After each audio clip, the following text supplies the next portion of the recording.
ವರಿಷ್ಠರ ಮನವೊಲಿಕೆ ಫೇಲ್ ಆಗಿದೆ. ಬಿಜೆಪಿಗೆ ಅಣ್ಣಾಮಲೈ ಗುಡ್ ಬೈ ಹೇಳಿದ್ದಾರೆ. ಬಿಜೆಪಿ ಪ್ರಾಥಮಿಕ ಸದಸ್ಯತ್ವಕ್ಕೆ ರಾಜೀನಾಮೆಯನ್ನು ಸಲ್ಲಿಸಿದ್ದಾರೆ ಸಿಂಘಂ ಅಣ್ಣಾಮಲೈ. ಜೂನ್ 2ನೇ ತಾರೀಕು ರಾಜೀನಾಮೆಯನ್ನು ಸಲ್ಲಿಸಿದ್ರು ಮಾಜಿ IPS ಆಫೀಸರ್ ಅಣ್ಣಾಮಲೈ. ಪಕ್ಷ ತ್ಯಜಿಸಬೇಡಿ ಅಂತ ನಬೀನ್ ಅವರು ಮನವೊಲಿಸಿದ್ರು.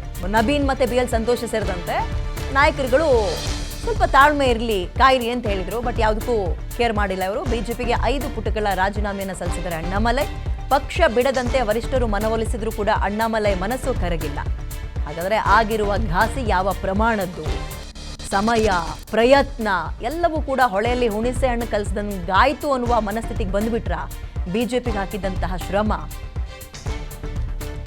ಅಣ್ಣಾಮಲೈ ರಾಜೀನಾಮೆಗೆ ಪ್ರಧಾನಿ ಮೋದಿ ಕೂಡ ಓಕೆ ಅಂದ್ರ. ಸಿಂಘಂ ರಾಜೀನಾಮೆ ತಡೆಯೋಕೆ ನಮೋ ಅಥವಾ ಮೋದಿ ಪ್ರಯತ್ನ ಪಟ್ರ, ಕೊನೆಗೂ ಒಪ್ಕೊಂಡ್ರ, ಆಗ್ಲಿಲ್ಲ ಅನ್ನೋ ಕಾರಣಕ್ಕೆ ಸುಮ್ಮನೆ ಕೈ ಚೆಲ್ಬಿಟ್ರ. ಅಮಿತ್ ಶಾ ಅಖಾಡ ಕೇಳಿದ್ರು ಕೂಡ ಬಗ್ಗಿಲ್ಲ. ಅಣ್ಣಾಮಲೈ ರಾಜೀನಾಮೆಗೆ ಪ್ರಧಾನಿ ಮೋದಿ ಕೂಡ ಸರಿ ಹೋಗ್ಲಿ ಬಿಡು ಅಂದ್ಬಿಟ್ರ. ಸಿಂಘಂ ರಾಜೀನಾಮೆ ತಡೆಯೋಕೆ ಪ್ರಯತ್ನ ಪಟ್ಟಿದ್ರ ನಮೋ, ಆ ಪ್ರಯತ್ನ ಕೂಡ ಫೇಲ್ ಆಯ್ತಾ? ಹಾಗಾದ್ರೆ ಏನಾಯ್ತು ಒಳಗೆ? ನೋಡಿ, ಮೊನ್ನೆ ಹೋಗಿ ಅವರು ರಾಜೀನಾಮೆ ಅಂತೆಲ್ಲ ಮಾತಾಡಿದಾಗ, ಡೆಲ್ಲಿಗೆಲ್ಲ ಹೋದಾಗ, ಸದ್ಯಕ್ಕೆ ಊರು ಬಿಟ್ಟು ಹೋಗ್ಬೇಡಿ ಅಂದ್ರೆ ತಮಿಳ್ನಾಡಲ್ಲ, ಡೆಲ್ಲಿ ಬಿಟ್ಟು ಹೋಗಿರ್ಬೇಡಿ, ಸ್ವಲ್ಪ ಟೈಮ್ ಕೊಡಿ, ಮಾತಾಡೋಣ, ತಾಳ್ಮೆಯಿಂದ ಇರಿ ಅಂತೆಲ್ಲ ಹೇಳಿದ್ರು. ಬಟ್ ಇವರು ಗಟ್ಟಿ ನಿರ್ಧಾರ ಮಾಡ್ದಂಗೆ ಕಾಣಿಸ್ತಾ ಇದೆ. ಅವ್ರು ಹಾಡು ಹೊಗಳುತ್ತಾರೆ ಮೋದಿ ಅವ್ರನ್ನ, ಅಣ್ಣಾಮಲೈ.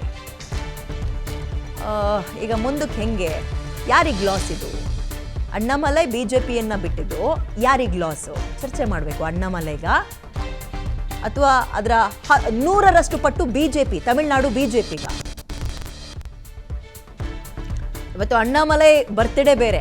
ನಾಳೆ ಈ ನಿರ್ಧಾರವನ್ನು ಘೋಷಣೆ ಮಾಡುವ ಸಾಧ್ಯತೆ ಇದೆ. 2024ರ ಲೋಕಸಭಾ ಚುನಾವಣೆಯಲ್ಲಿ ಬಿಜೆಪಿಯನ್ನ ಮುನ್ನಡೆಸಿದ್ರು ಅಣ್ಣಾಮಲೈ. 2026ರ ಅಸೆಂಬ್ಲಿಯಲ್ಲೂ ಕೂಡ ಬಿಜೆಪಿ ಮೈತ್ರಿಕೂಟದಲ್ಲಿ ಗುಂಪು ಅಂದ್ರೆ ಮೂಲೆ ಗುಂಪು ಮಾಡಿದಾಗ ಸ್ವಲ್ಪ ಅಸಮಾಧಾನಗೊಂಡಿದ್ರು. ಅಸೆಂಬ್ಲಿ ಚುನಾವಣೆಯಲ್ಲಿ ಸ್ಪರ್ಧೆ ಮಾಡೋಕೆ ನಿರಾಕರಿಸಿದ್ರು ಅಣ್ಣಾಮಲೈ. ಈ ಸಲವೂ ಕೂಡ ಅಷ್ಟೊಂದು ಆಕ್ಟಿವ್ ಆಗಿ ಮೊನ್ನೆ ತಮಿಳುನಾಡು ಎಲೆಕ್ಷನ್ ಅಲ್ಲೆಲ್ಲ ಓಡಾಡ್ಲಿಲ್ಲ. ತುಂಬಾ ಸೆಲೆಕ್ಟೆಡ್ ಕಡೆ ಮಾತ್ರ ಹೋಗಿ ಕೈ ಬೀಸಿ ಬಂದಿದ್ರು. ಬಟ್ ಯಾವ ಪ್ರಮಾಣದ ಘಾಸಿ ಆಗಿದೆ ಹಾಗಾದ್ರೆ? ಇವರನ್ನ ಉಳಿಸ್ಕೊಳ್ಳುವಲ್ಲಿ ಸೋತೋಗ್ಬಿಡ್ತಾ ಬಿಜೆಪಿ? ಇದು ಮೇಲ್ನೋಟಕ್ಕೆ ನೋಡೋದಾದ್ರೆ, ಮೇಲ್ನೋಟಕ್ಕಲ್ಲ, ಇದನ್ನು ಚರ್ಚೆ ಮಾಡ್ತಾ ಹೋಗೋದಾದ್ರೆ ಡೆಫಿನೆಟ್ಲಿ ಬಿಜೆಪಿಗೆ ದೊಡ್ಡ ಪ್ರಮಾಣದ ಲಾಸ್ ಇದು. ನೆನಪಿರ್ಲಿ, ತಮಿಳ್ನಾಡಿನಲ್ಲಿ ಬಿಜೆಪಿ ಅಂದ್ರೆ ಏನದು ಅಂತ ಕೇಳ್ತಾ ಇದ್ರು. ಪಾರ್ಟಿ ಮನೆ ಹಾಳಾಗೋಗ್ಲಿ, ಏನದು ಬಿಜೆಪಿ ಅಂದ್ರೆ ಅಂತ ಕೇಳೋರು. ಅಂತ ಕಡೆ ಓಡಾಡಿ ಪಾದಯಾತ್ರೆ ಮಾಡಿ ಅದೇನೋ ಚಾವಟಿ ತಗೊಂಡು ಹೊಡ್ಕೊಂಡು ಅವರೆಲ್ಲ ಸಿದ್ಧಾಂತಗಳಿಗೆ ಬಗ್ಗವರೇ ಅಲ್ಲ ತಮಿಳ್ನಾಡು ಜನ. ಎಷ್ಟೋ ಒಂದಷ್ಟು ಪರ್ಸೆಂಟೇಜ್ ಈ ಕಡೆ ಜನ ತಿರುಗು ನೋಡುವಂಗೆ ಮಾಡಿದ್ರು ಅಂದರೆ ಬಿಕಾಸ್ ಆಫ್ ಅದು ಅಣ್ಣಾಮಲೈ.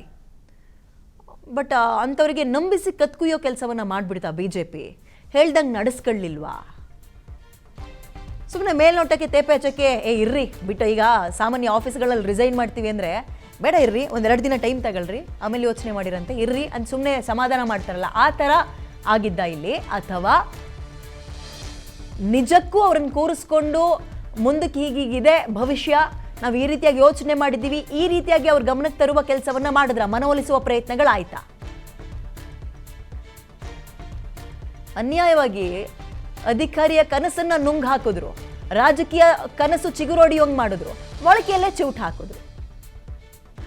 ಅಂಡ್ ದೂರದೃಷ್ಟಿ ಬಿಜೆಪಿದು ಅಂತಾರೆ. ಸಾಮಾನ್ಯ ಹಂಗೆ ವರ್ಕ್ ಆಗಿದೆ ದೇಶದ ಹಲವು ಕಡೆ. ಕೇಸರಿಮಯ ಆಗಿರೋದು ದೂರದೃಷ್ಟಿಯಿಂದಲೇ. ಇವತ್ತು ಬೀಜ ಹಾಕಿ ನಾಳೆನೇ ಹಣ್ಣು ಬೇಕು ಅಂತ ಬಯಸಿದ್ದಲ್ಲ ಬಿಜೆಪಿಯ ಹಿಸ್ಟ್ರಿಯನ್ನು ಕೆದಕ್ ನೋಡಿದಾಗ. ಬಟ್ ತಮಿಳ್ನಾಡಿನಲ್ಲಿ ಎಡವಟ್ಟು ಮಾಡ್ಕೊಬಿಡ್ತಾ ಆ ಪಕ್ಷಗಳ ಜೊತೆಗೆ ಫ್ರೆಂಡ್ಶಿಪ್ ಮಾಡ್ಕೊಂಡು, ಕೇವಲ ನಮ್ದು ಡೆಲ್ಲಿ ರಾಜಕಾರಣ ನೋಡ್ಕೊಳ್ಳೋಣ, MP ಗಿಂಪಿ ಇದರಲ್ಲಿ ನಾವು ಕಾಂಪ್ರಮೈಸ್ ಆಗೋಣ, ಉಳಿದಿದ್ದು ಇವ್ರು ಏನಾರು ಮಾಡ್ಕೊಳ್ಳಿ ಅನ್ನೋ ಹಂತಕ್ಕೆ ಹೋಗ್ಬಿಡ್ತಾ.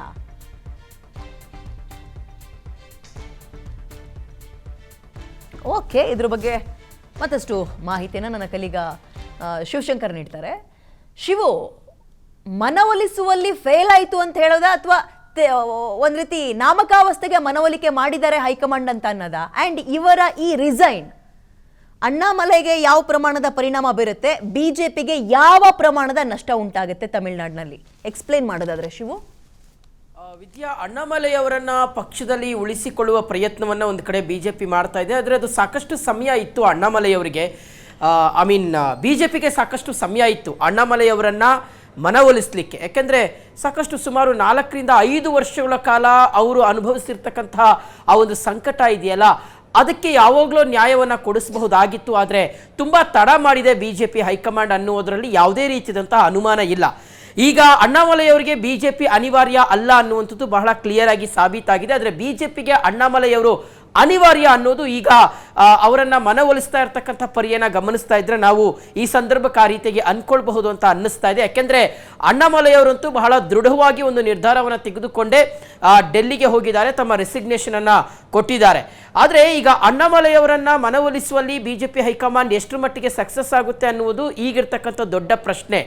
ಸಕ್ಸಸ್ ಆಗೋದೇ ಆದರೆ ಯಾವ ರೀತಿಯಾಗಿ ಮನವೊಲಿಸ್ತಾರೆ ಅನ್ನುವಂಥದ್ದು ಇರ್ತಕ್ಕಂಥ ದೊಡ್ಡ ಕ್ವೆಶ್ಚನ್ ಮಾರ್ಕ್. ಯಾಕೆಂದ್ರೆ ಒಂದು ಕಡೆ ಅಣ್ಣಾಮಲೈ ಅವರಂತೂ ಕಂಪ್ಲೀಟ್ ಆಗಿ ಮನಸ್ಸನ್ನು ಚೇಂಜ್ ಮಾಡ್ಕೊಂಡು ಬಂದಿದ್ದಾರೆ. ತಾನಿನ್ನ ಬಿಜೆಪಿಯಲ್ಲೇ ಇದ್ದು ಪಕ್ಷವನ್ನು ಸಂಘಟನೆ ಮಾಡ್ತೀನಿ ಅಂದರೆ ಅದು ಒಂದು ರೀತಿಯಾಗಿ ದೂರದ ಮಾತು ಅನ್ನುವಂಥದ್ದು ಅಣ್ಣಾಮಲೈ ಅವರಿಗೆ ಅರಿವಾಗಿದೆ. ಸೊ ಮಗದೊಂದು ಕಡೆ ತಮಿಳುನಾಡಿನ ರಾಜಕೀಯವನ್ನು ಈಗ ನಾವು ಸದ್ಯಕ್ಕೆ ನೋಡ್ತಾ ಹೋದರೆ ಬಿಜೆಪಿಯನ್ನು ಇಟ್ಕೊಂಡು ನಾನು ಅಲ್ಲಿ ಸಂಘಟನೆ ಮಾಡಿ ಪಕ್ಷವನ್ನು ಅಧಿಕಾರಕ್ಕೆ ತರ್ತೀನಿ ಮತ್ತು ಬಿಜೆಪಿ ಒಡ್ಡುವಂಥ ಸವಾಲುಗಳನ್ನು ಎದುರಿಸ್ತೀನಿ ಅಂದರೆ ಬಹುಶಃ ಅಣ್ಣಾಮಲೈ ಅವರಿಗೆ ಕಷ್ಟ ಸಾಧ್ಯ ಆಗ್ಬೋದು.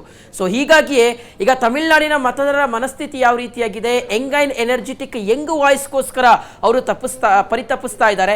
ಅದಕ್ಕೆ ಸಾಕ್ಷಿ ಅನ್ನುವ ಹಾಗೆಯೇ ವಿಜಯ್ ಅವರು ಗೆದ್ದಿರ್ತಕ್ಕಂಥದ್ದನ್ನು ನಾವು ಗಮನಿಸಿದ್ದೀವಿ.